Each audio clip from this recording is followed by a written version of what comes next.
were multiple speeches today by the leaders, several leaders of Hamas and Ansarullah in Yemen and Hezbollah in Lebanon, in what they call the Quds Day is coming, the International Quds Day, every final Friday of Ramadan. And they have a speech that, like they had last year, during which they state the position, what's happening, and where things are going.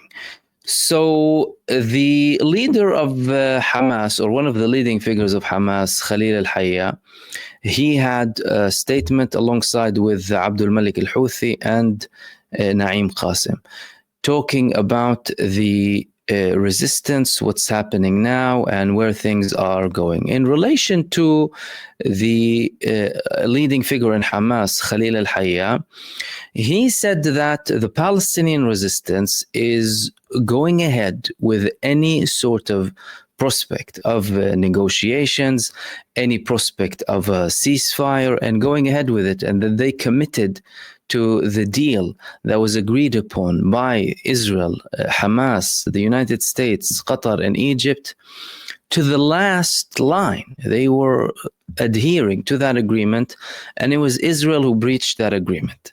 And they do want to end the war, but they're not gonna allow Israel to get away with anything and start giving them people for free like that without Israel confirming that they're going to end the war.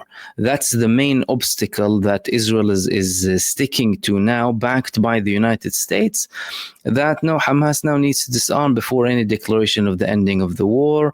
And of course, Benjamin Netanyahu is expanding the genocide now with all of his internal problems leading to that escalation. The leader of Hezbollah, Sheikh Naim Qasim, he was also very firm on the Palestinian resistance, of course, and the fact that the resistance is still there and the resistance will emerge victorious, that we are talking about around, we're not talking about the end of the battle, and that Hezbollah remain in the same position.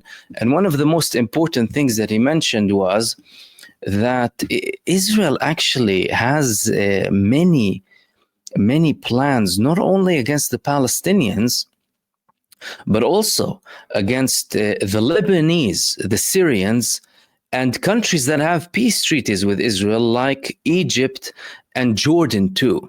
He's saying that these countries who have peace treaties or have direct communication with Israel, diplomatic ties, that doesn't mean that they are outside the ring of danger when it comes to Israel. And he was telling them that you need to change your position before it becomes too late.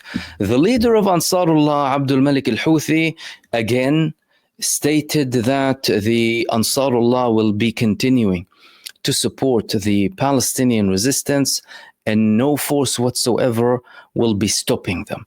The final word came from one of the leading figures in the IRGC, Qa'ani, General Ismail Qa'ani, paid tribute to Imam Ruhullah Khomeini, who called for the day, the World Quds Day, on every final Friday, and saying that as the Islamic nation has recognized the importance of the Palestinian cause, free people around the world have become familiar with this concept and are now ready to support the oppressed people through popular demonstrations.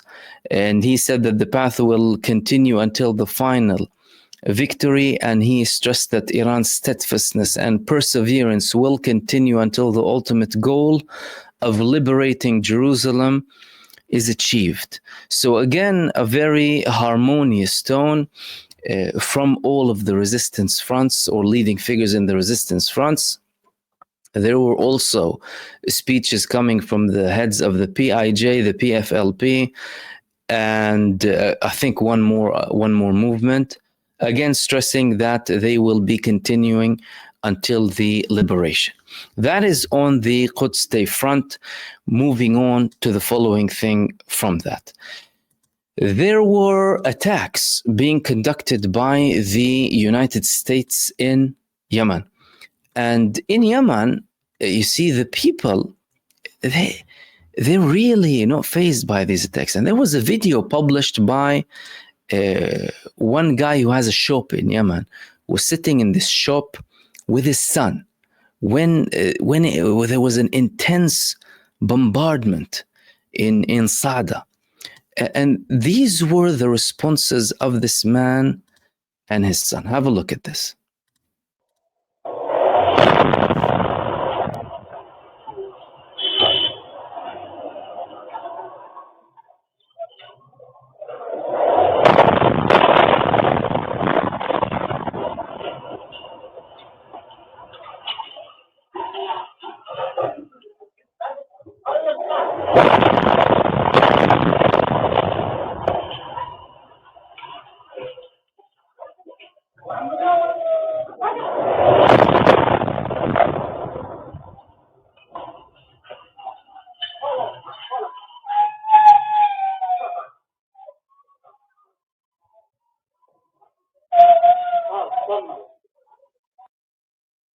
So firstly, look at the US terror. That is called United States terrorism at its finest, being implemented in Yemen, like what Israel is doing in Gaza, but the United States terror forces conducting attacks in civilian areas inside of Yemen. And this man, I mean, he remained calm. His poor little kid was, scared because of these attacks. But it shows you the spirit of the Yemeni people. I mean, you're talking about half a ton bombs landing there from the United States terror forces on the innocent Yemenis. And again, all of that just to support a genocidal entity.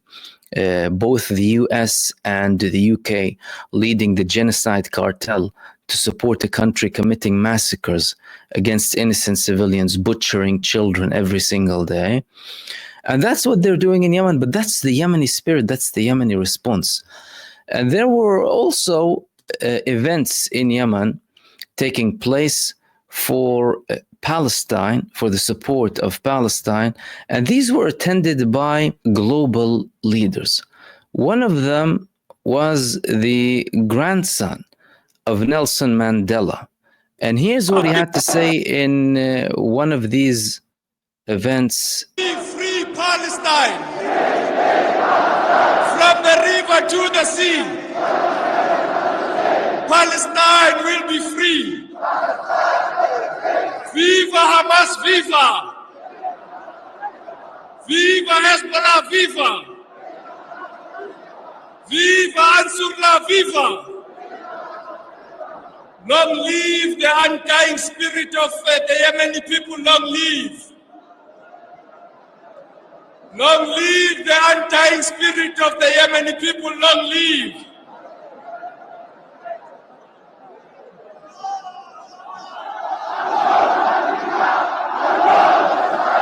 That was the grandson of Nelson Mandela in Yemen chanting for Palestine, chanting for the resistance as well, and showing absolute solidarity. And more leaders or more senior figures, leading figures from multiple countries around the world came to that event. Which leads us to, well, the latest attacks. Benjamin Netanyahu, he had a speech today in the Israeli Knesset, and we'll talk about the Knesset and the alternative Knesset. Now, there's an alternative Knesset, ladies and gentlemen, in Israel by the Israeli opposition. Telling you about, they talk about protests in Gaza, and they don't talk about the hundreds of thousands who have been protesting against Benjamin Netanyahu and against the continuation of the war for over a year now, shutting down Israel on the brink of civil war. No one talks about that. They talk about a couple of hundred people who were probably prompted to go and protest against Hamas in Gaza. But now and I'll get to that in a second, they're having an alternative parliament inside of Israel against Benjamin Netanyahu, and to have like a different type of their own parliament, basically. Today, the Israeli Prime Minister Benjamin Netanyahu, he had a speech and he was in the Knesset, and simultaneously there were missiles being launched at the areas surrounding Gaza. Of course, in a message to Benjamin Netanyahu, we're still here. We know when you're going to have your speech and we're going to cause problems to you, even when you're conducting this inside of the Gaza Strip. But what's more important was the fact that the armed wing of the PIJ, Saraya Al-Quds, they targeted the Hatzerim base, in Bir al-Saba or Beersheba. That's in the southern part of Israel, of occupied Palestine. And the interesting thing about this attack is the fact that there were no sirens heard. That's number one. There were only explosions heard. So that means the missiles landed. The PIJ later confirmed that we launched a barrage of missiles in the Hatzerim air base, and nothing, no sirens whatsoever, only people hearing explosions. So despite this ongoing campaign and despite the ongoing genocide, the Palestinian resistance now, with a lack of direct ground operations inside of the Gaza Strip aimed at the armed Palestinian resistance, they're using the missiles. Because if Israel was actually conducting operations against the armed resistance inside of Gaza rather than the people, you would probably see less missile attacks or rocket attacks coming from Gaza against Israel, because the Palestinian resistance would be focusing on the invading forces. But that's not the case, because Israel is not targeting them. Yesterday and the day before, we spoke about this lack of strategy coming from Israel, including by the orders that the Israeli population are receiving, the reservists, to go and serve inside of Gaza, that included no proper planning, no proper instructions, no timelines, and no details about the operation, no time limit whatsoever, which means that the Israeli campaign inside of the Gaza Strip is not a campaign aimed at the armed resistance.